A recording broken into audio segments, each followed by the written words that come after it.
live from Las I feel Vegas. like maybe we should always record from bed. Yeah, it's pretty comfortable. Welcome to No Ordinary Friendship. I'm Emily. And I'm Teresa. Let's catch up.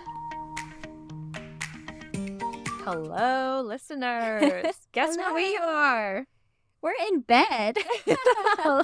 Quite literally. We're in bed in Vegas. Yes, I made it happen. Actually, a lot of events happened so that we had to record in Vegas. Namely, Cassie was sick yet again. But it's really nice, actually, because it's very low pressure. Yes. You didn't have to make an extra trip. Yes. It kind of just worked out. And I just had to pack a little mic.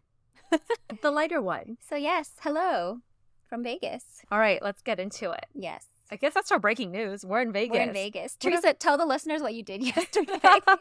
So the last 48 hours, is it? Less than 48 36 hours. Mm-hmm. I've been in bed. Yes, Literally. Been in bed in my pajamas, didn't change out of, well, I changed to take a shower and then I changed right back to my PJs. Emily, what have you been doing? Actually, Evelyn and I had a very productive day yesterday. We went to the spa, which listeners highly, highly recommend the Encore Spa. Way above, like, don't even go to the Venetian Spa is my conclusion. But yes, the Encore Spa, go there, thank me later. Then we went shopping for like hours on end. Yes, I didn't know when you guys were ever going to come back. I didn't buy anything, I just realized. Window shopping can be really I fun, came back though. empty-handed. Wait, nothing? I don't think so. Not even a little snack or a drink on the way? No. But you know what? I found things that I want to buy, so... That's true. And then what did we do? We came back. you had lunch together. Oh, yes, we had lunch. What did we do? You took a little nappy nap. Yes, a nappy nap. Then we went to a very late dinner. Yes. It was like 10 p.m. dinner. And then we went to a cocktail bar. And we made it out past midnight, so we were very proud. Yeah, I got a picture from Emily, and it was like 12:01 on their phones. They're like proof of life after midnight. 40-year-old and still got it. Was it very lively out there?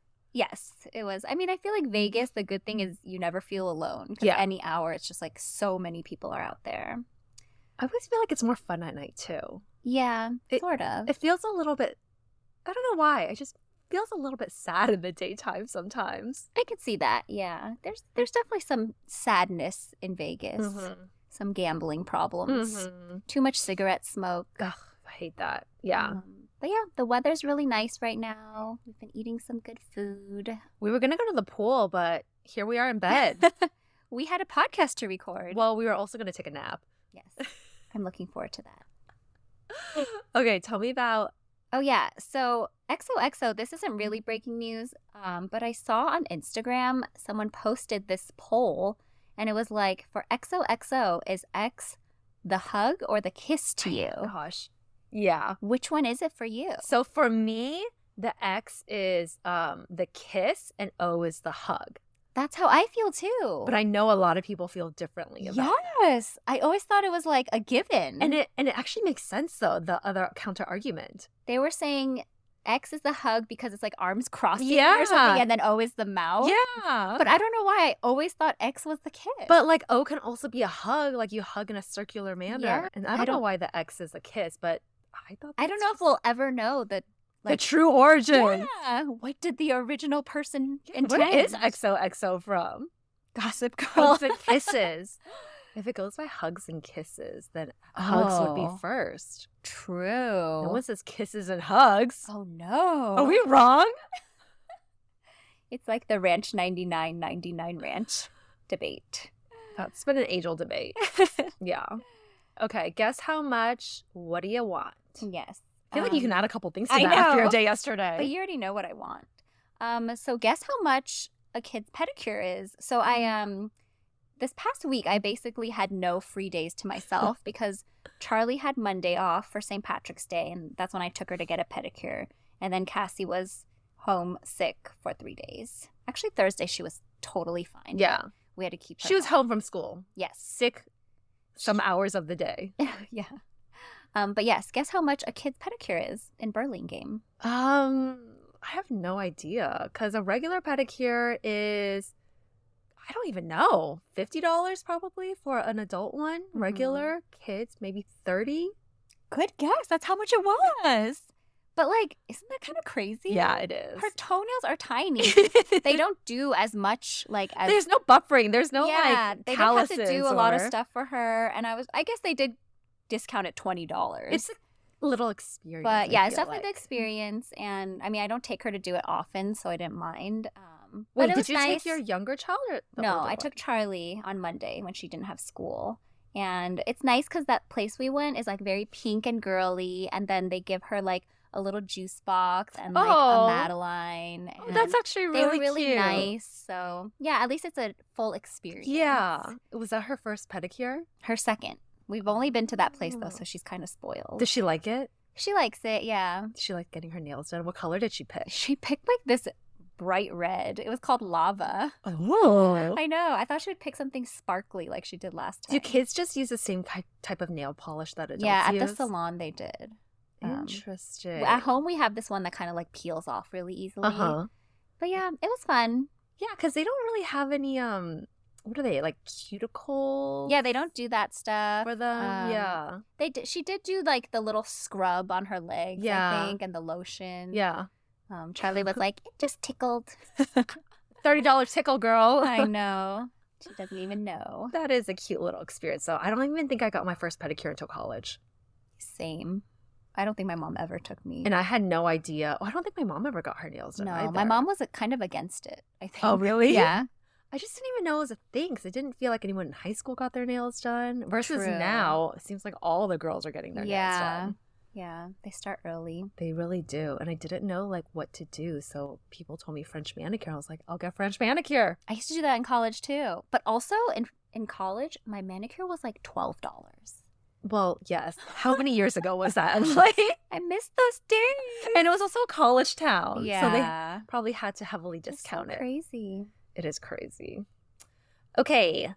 Pop culture? Yes. Parasocial relationships. I recently learned about this term from one of our Yes, tell me because I've never heard of it. It is kind of like it's essentially a one-sided relationship where people feel like intimately connected to celebrities or influencers because they know so much Oh. about them. And especially with influencers now, they share so much of their, or supposedly so Yeah. much of their personal life, but in a way that you feel like you really know so much about them to Yeah. the point where you believe you have like opinions that are, you're entitled to your opinions about this person more so Uh-huh. than other people that don't know this celebrity in the same intimate way. Interesting. And it reminded me of Giggly Squad because you mentioned like Yes. on those Facebook groups, like people defend Paige and Hannah to the death. It's but so personal to them. yes, and it's like, girl, they do not know who you They are, don't know you exist. and they will not defend you the same way, totally. which is obvious. And it's fine to defend. Like I defended Meghan Markle all the time, but I don't feel like It's Megan Sussex. You're so right. I learned nothing. Wait, that's so interesting because I definitely feel like that happens so much with celebrities, but now that influencers are so much more prevalent, Mhm. I'm sure it's happening. Yes, and people legit feel like I wonder if it's we their have any friend. listeners who we don't know. Maybe.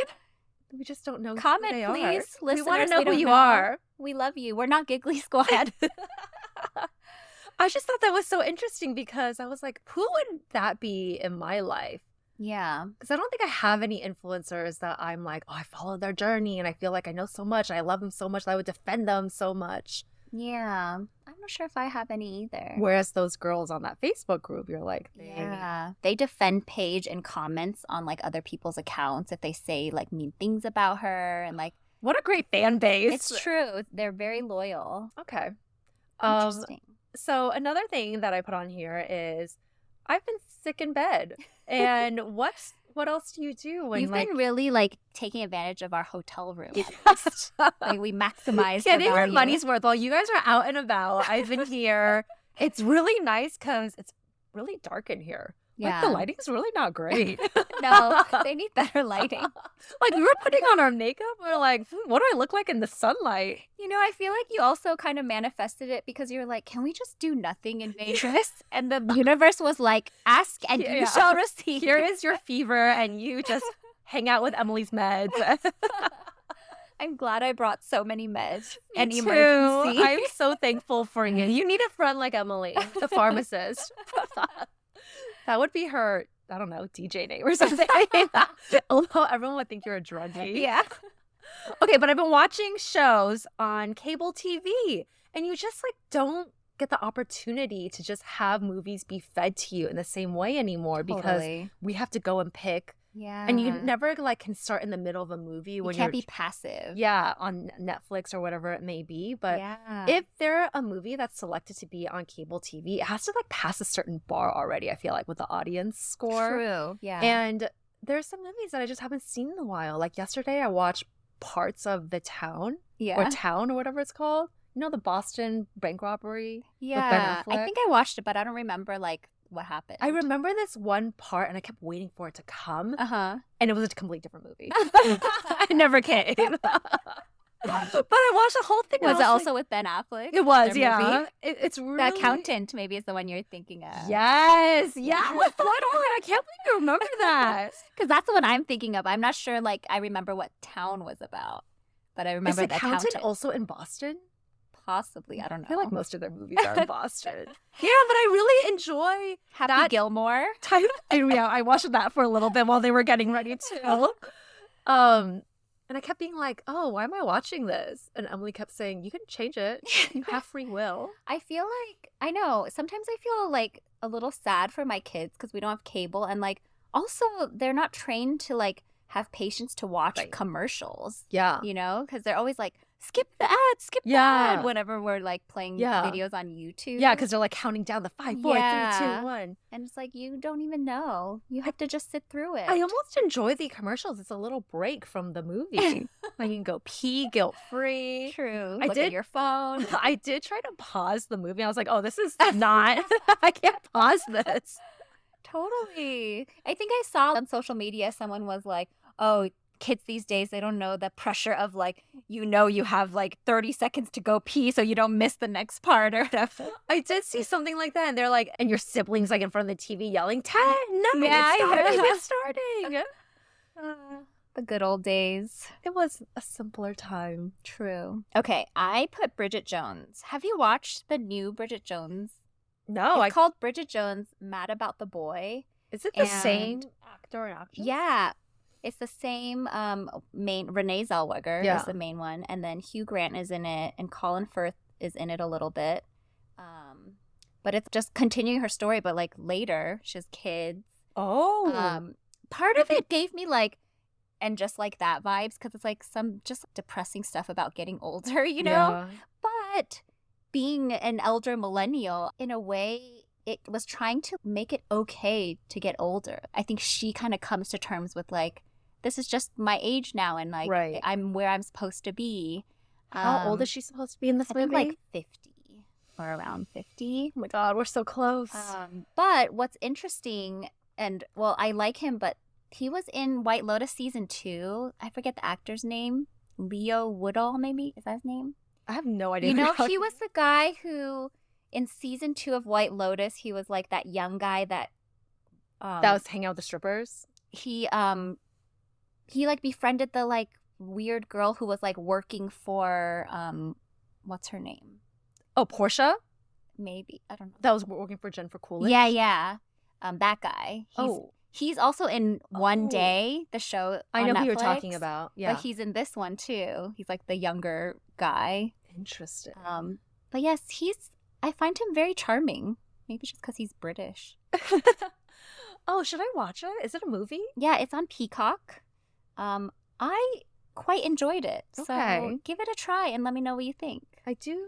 Did you watch the originals? I did, yeah. But I know that you loved them. Exactly. Yeah, I wouldn't like seeing the ad for this new. I was like, oh my God, nostalgia. I liked the old ones. So she's just like very quirky and silly, and I like that they made her so like perfectly imperfect. You know, because usually a female lead is like so buttoned up and beautiful, and she was like very clumsy and like she had like big granny underwear or whatever. But she's still so lovable. Yeah. Wait, who's she married to? In real life? No, in the movie. You must watch and see. Oh, gosh. Okay. Who is Sarah Kim? Oh, you were going to tell me about them. Yeah, so I just discovered who she was last week. And it seems like a lot of people just discovered who she was last week. So she is an influencer. She's a Korean-American influencer. She has 2.7 million followers. Wow. She's big. There's but probably a lot of her. parasocial relationships with her. Yeah.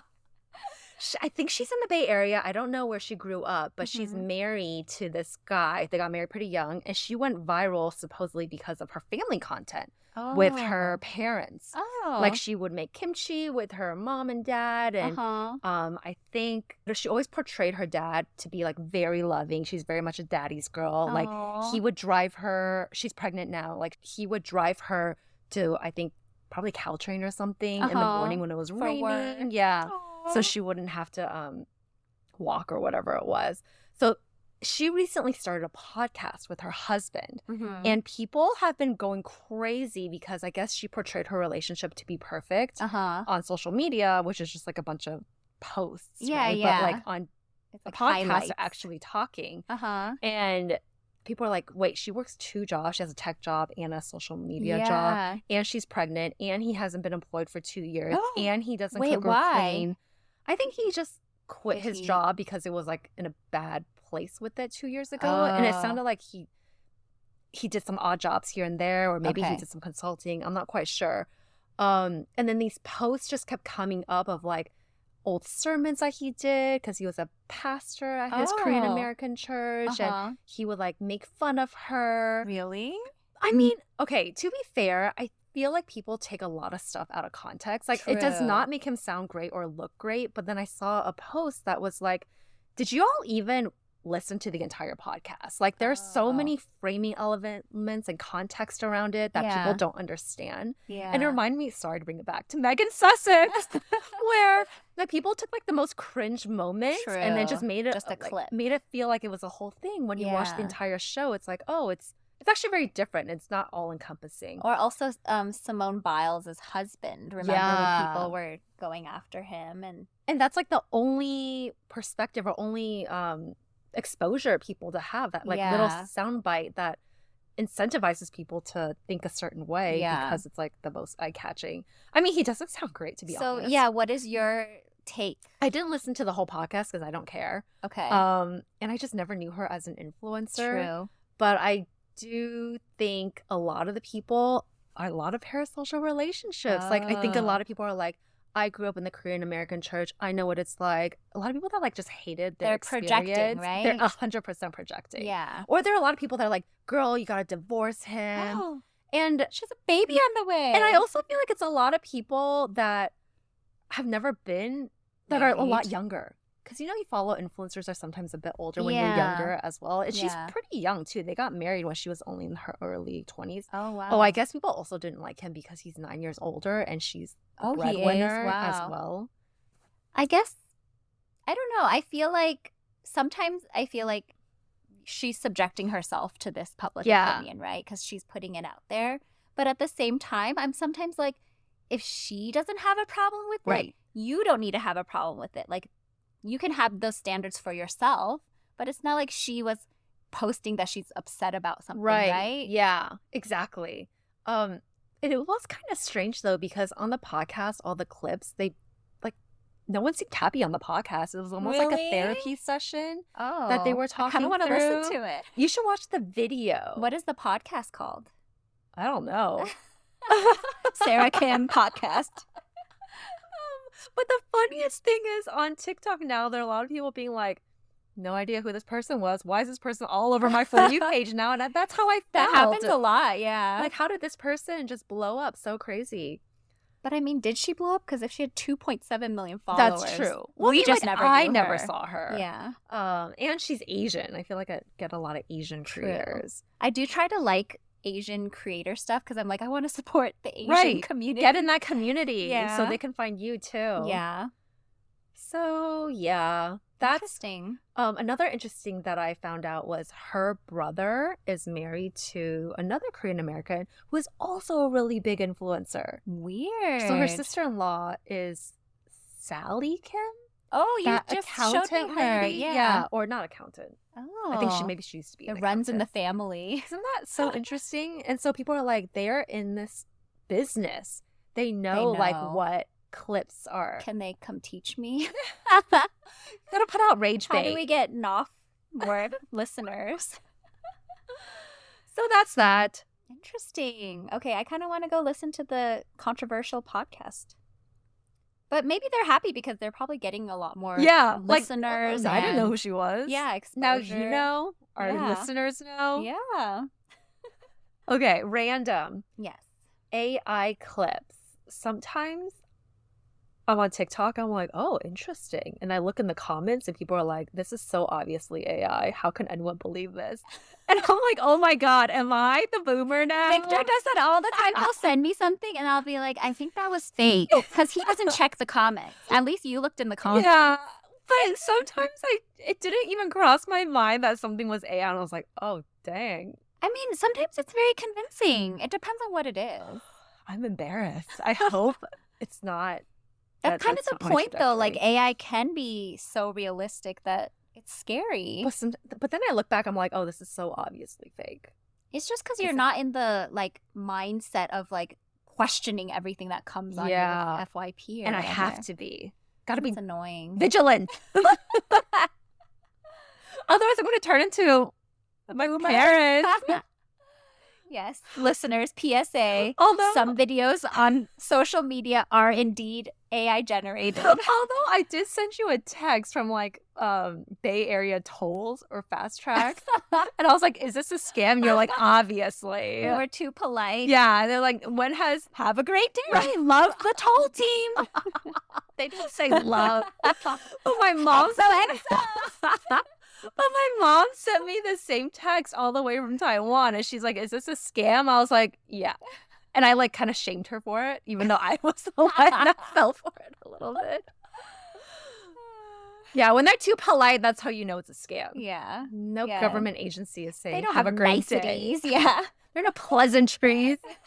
But yes, there are so many scams these days. It's very scary. Yeah, just in the last episode, you told us about that. I sure did. Cop one. Yes. Oh, I heard about a new one, DocuSign related. Yeah, like what is it? Well, I guess they like email you. They email you a DocuSign link, and then you click on it because you're like, oh, seems really important and official. Yeah. Some people get it as a phishing test through work. Oh. And it'll say something like stock termination agreement, and people are like, what? Am I getting laid off? You know, like, did they act? It's really sad. Victor I would click on it too. One of his jobs used to have the phishing tests, and he totally fell for one of them because it was like something about like Obama was going to be in the office. I was like, what? Cool. And he clicked on it, and it was a phishing test. Who designs these phishing tests? It must be like the IT people having a field day. I know. I think I would have clicked on that too. I would have clicked on it. Obama's coming. I would tell all my coworkers. Did you see the email? Either that or like free snacks in the lobby would get me. But you wouldn't need to click on anything. Oh, maybe you would for more details. Maybe it's like RSVP or something. For exclusive snacks. Yes. Okay, so I am reading a book, and it's a big deal because it's the very first time in a long time that I've picked up a book. But it's Untamed, which I already told you about. Mm-hmm. And I think the gist of it is like the author realizing like she was raised to like fit into these sort of holes or like fit into a certain type of woman. Yeah. And it's like a broader story for like all women. But one of the stories she tells, two of them kind of, but it's about how like men and women are different. But she said like one of her friends, a female, went to a hot yoga class, and at the beginning of the class, the instructor was like, no matter how you feel during this class, like don't leave, you can do it. And she said like her friend like got lightheaded, like almost blacked out a couple times, but because the instructor said that, she didn't leave. And then when the class ended, she had to like bolt out of there and like threw up all over the bathroom. But it's like she didn't trust her own body. Right. She felt like she had to listen to that instructor. I just thought of your yoga experience. Yeah, too. You kind of did the same thing, right? Totally. And you should have just left if you didn't feel well. Oh, that one. Yeah, for myself. No, I did leave. I did leave. Okay. I was telling you about the one in New York where like the instructor was like holding the door being like, oh, no, yeah, you can do yeah. it. Yeah. There's a fine line between like pushing yourself so you can like go outside your comfort zone, you know, and like reach that next level of whatever. Yeah. But also listening to your body. Totally. You know yourself best. So that was one example where I was like, that might have been me too. I think I would have been like, oh, they said I can't leave. And then I just wouldn't. The other one was she was like, I think she said one of her kids was having friends over and they were all watching a movie. And then she went in and asked, it was like a mix of boys and girls. And she was like, oh, anyone need a snack? And then the boys all kind of answer like, yes, or whatever. And she's like, I realized the girls kind of like looked to each other for like, do we want a snack? And then one representative was like, we're okay, thanks. But it's like, what if one of them wanted a snack? How old were they? Probably tweens. I wonder why. And I just feel like, but is that like socialization? Like somehow girls. And I was thinking about my kids because I feel like Cassie, I don't know if it's just because she wants to be like her sister, but a lot of times, whatever Charlie says, Cassie will follow. And I don't know if like if she was a boy, she would do that, or if I think so. I think that might just be a younger sibling thing too. Maybe, but I'm like, it's true. I feel like girls will kind of default to what their friends want to do, or because you're more considerate, and maybe. But why? Why are we like that? I don't know. Anyway, I'm only like a 10th of the way into the book, but I'm proud of myself for reading, and then also it's been interesting. They're like very short chapters, kind of like this story format. Yeah, and I like it. I feel like it's making me think. Yeah. Okay, keep us posted. That is an interesting one. When you first said that story about the snacks, I was thinking like, oh, were they nervous about eating in front of the boys, or? I'm not sure. Yeah. Just seems like girls have too many rules and pressures. Too many considerations. Like, yeah, invisible things that you have to consider that you don't even realize. Yeah. But like, where do they learn it? Or where do we learn it, you know? Parents, family. Maybe. Oh, that was a great way to end the pod. It wasn't meant to be depressing. It's just like a thought starter, you know? Yeah, but it always feels like women get the short end of the stick. Yeah, it's true. That's why we should just go shop and buy things. Emily wants a Dior bag. It's super cute. Yes. Maybe you guys could, share our podcast with some new friends so that we can get some sponsors, and then I will use that money to go buy the Dior bag. And you got to do a soon because it's a seasonal bag. It's seasonal. Please. There are only 20 in the world. Which Teresa then informed me is kind of a lot. It is, yeah. Is it? That's so crazy. But there's not one in every single Dior store, because how many Dior stores are there? No, but it's much different than like, oh, there's only 2 left in the world. I guess. Obviously. But 20 just feels like there's still a good amount left. Okay. I guess I just don't know like how many of each bag usually are there. Yeah. And how popular it is. Yeah. Anyways, back to Untamed. Yes. No, that's all I have. Oh, okay. Alrighty. Thanks for listening. Viva Las Vegas. Bye. Bye.